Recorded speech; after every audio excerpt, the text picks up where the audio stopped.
বিৰতিৰ পাছত পুনৰ স্বাগতম জনাইছো বাতৰি মাজলৈ আহিছো পৰৱৰ্তী খবৰলৈ যেটো আমি জনাইছো যে দুদিনীয়া ভ্ৰমণসূচীৰে সোমবাৰে অসমত উপস্থিত হল বিজেপিৰ ৰাষ্ট্ৰীয় সভাপতি জেপি নাড্ডা আৰু নিখা আমিনগাঁৱৰ লোক নিৰ্মাণ বিভাগৰ অতিথিশালাত এক গুৰুত্বপূৰ্ণ বৈঠকত মিলিত হয় ৰাষ্ট্ৰীয় সভাপতিগৰাকী আৰু ৰাজ্যিক বিজেপিৰ বিষয়ববীয়াৰ সৈতে বৈঠকত মিলিত হয় ৰাষ্ট্ৰীয় সভাপতিগৰাকী আৰু বৈঠকত নিৰ্বাচন কেন্দ্ৰিক আলোচনা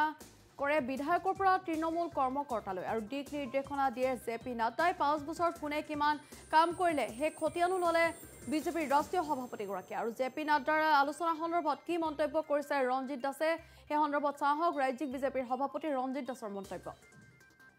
একদম জনাব নোৱাৰিম এইখন যিহেতু আমাৰ সংগঠনৰ সভা আৰু ইয়াতে নিৰ্বাচন সন্দৰ্ভত বিভিন্ন বিষয় আলোচনা কৰা হৈছে আগন্তুক দিনত ভাৰতীয় জনতা পাৰ্টি আৰু মিত্ৰদলে কেনেকুৱাকৈ নিৰ্বাচনী কৌশল হাতত ল'ব বা কি ইতিমধ্যে আমি লৈছোঁ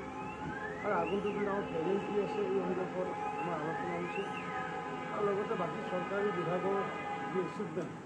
এই এচিভমেণ্ট সন্দৰ্ভতো আজি বিস্তাৰিতভাৱে আলোচনা হৈছে আৰু আগন্তুক দিনত কি কাম কৰিবলগীয়া আছে চৰকাৰত সেইখিনি বিষয়ে চৰকাৰৰ পক্ষৰ পৰা জনোৱা হৈছে আৰু দলৰ তৰফৰ পৰা আমি কি কাম ইতিমধ্যে হাতত ল'লোঁ আৰু আগন্তুক দিনত কি কাম কৰিবলগীয়া আছে এই বিষয়ে আমি আলোচনা কৰিম এই বিষয়টো যিহেতু মন্ত্ৰীগোটৰ যিহেতু দায়িত্বত যিহেতু আছে ডক্টৰ হিমন্ত বিশ্ব শৰ্মা ডাঙৰীয়া প্ৰত্যেক পিছত তেখেতে এইটো বিষয়ে জনাবৰ কাৰণে সম্পূৰ্ণ চৰকাৰী দিশত বা চৰকাৰী লেভেলত আছে যিহেতু মই কণ্টেক্ট আগতে পৰা আলোচনা কৰি আছোঁ তেখেতে টিকট কেন্দ্ৰিক কিবা আলোচনা হৈছে আজি আমাৰ টিকটৰ বিষয়ে আলোচনা হোৱা নাই কাৰণ কিয় আগন্তুক দিনত একেবাৰে মাইক্ৰ' লেভেলত একেবাৰে বুথ লেভেলত আমি কি কাম কৰি আছোঁ আগন্তুক দিনত কি কৰিবলগীয়া আছে এই সন্দৰ্ভত বিস্তাৰিতভাৱে আলোচনা আছে আৰু কিছু পৰামৰ্শ আমাৰ যিসমূহ আমাৰ ৰাজ্যিক বিষয়ববীয়া আছে সেই বিষয়ববীয়াসমূহকো কিছু নিৰ্দেশনা দিছে আৰু সেই নিৰ্দেশনাৰ আধাৰত আমি আগন্তুক দিনত সকলোৱে কামত নিয়োজিত কৰাৰ কাৰণে 100% সম্ভৱতঃ আমাৰ কাৰণে হাতত কামৰ কাৰণে হাতত আমাৰ যিকেইটা দিন বাকী আছে